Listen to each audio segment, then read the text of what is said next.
17 April 2004 ಸೌಂದರ್ಯ ಅವರಿಗೆ ತೆಲಂಗಾಣದ ಕರೀಂನಗರದಲ್ಲಿ BJP ಪರವಾಗಿ ಎಲೆಕ್ಷನ್ ಕ್ಯಾಂಪೇನ್ ಮಾಡೋದಕ್ಕೆ ಇನ್ವಿಟೇಷನ್ ಬರುತ್ತೆ. ಅದಕ್ಕೆ ಕಾರ್ನಲ್ಲಿ ಹೋದ್ರೆ ಲೇಟ್ ಆಗುತ್ತೆ ಅಂತ ಬೆಂಗಳೂರಿನಿಂದ ಕರೀಂನಗರಕ್ಕೆ ಪ್ರೈವೇಟ್ ಪ್ಲೇನ್ ನಲ್ಲಿ ಹೋಗ್ಬೇಕು ಅಂತ ಡಿಸೈಡ್ ಮಾಡ್ತಾರೆ. ಅವತ್ತು ಸೌಂದರ್ಯ ಅವರ ಜೊತೆ ಅವರ ಅಣ್ಣ ಆಗಿದ್ದಂತ ಅಮರ್ನಾಥ್, ಬಿಜೆಪಿ ವರ್ಕರ್ ಆಗಿದ್ದಂತ ರಮೇಶ್ ಕಾದಂ ಹಾಗೆ ಪೈಲಟ್ ಆಗಿದ್ದಂತ ಜಾಯ್ ಫಿಲಿಪ್ಸ್ ಇರ್ತಾರೆ. ಇವರು ಹೋಗ್ತಿದ್ದಂತ ಏರ್ ಕ್ರಾಫ್ಟ್ ನ ಹೆಸರು ಸೆಸ್ನಾ 180 ಅಂತ.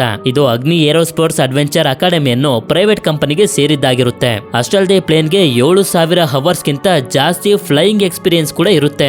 ನಂತರ ಸಮಯ ಬೆಳಗ್ಗೆ 11 ಗಂಟೆ. ಸೌಂದರ್ಯ ಅವರು ಇದ್ದಂತ ಏರ್ ಕ್ರಾಫ್ಟ್ ಜಕ್ಕೂರಿನ ಏರ್ ಫೀಲ್ಡ್ ಇಂದ ಟೇಕ್ ಆಫ್ ಆಗುತ್ತೆ. ಹಾಗೆ ಎಲ್ಲಾನು ಕೂಡ ಸರಿಯಾಗಿ ನಡ್ಕೊಂಡು ಹೋಗ್ತಿರುತ್ತೆ. ಆದ್ರೆ ಯಾವಾಗ ಇವರು 150 ಅಡಿಗಳಷ್ಟು ಮೇಲೆ ಬರ್ತಾರೋ ಪ್ಲೇನ್ ತುಂಬಾ ಜೋರಾಗಿ ಅಲುಗಾಡೋದಕ್ಕೆ ಶುರುವಾಗುತ್ತೆ. ಪೈಲಟ್ ಎಷ್ಟೇ ಕಷ್ಟಪಟ್ಟರು ಕೂಡ ಪ್ಲೇನ್ ತುಂಬಾ ಕೆಳಗಡೆ ಇದ್ದಿದ್ರಿಂದ ಕಂಟ್ರೋಲ್ಗೆ ಸಿಗೋದಿಲ್ಲ.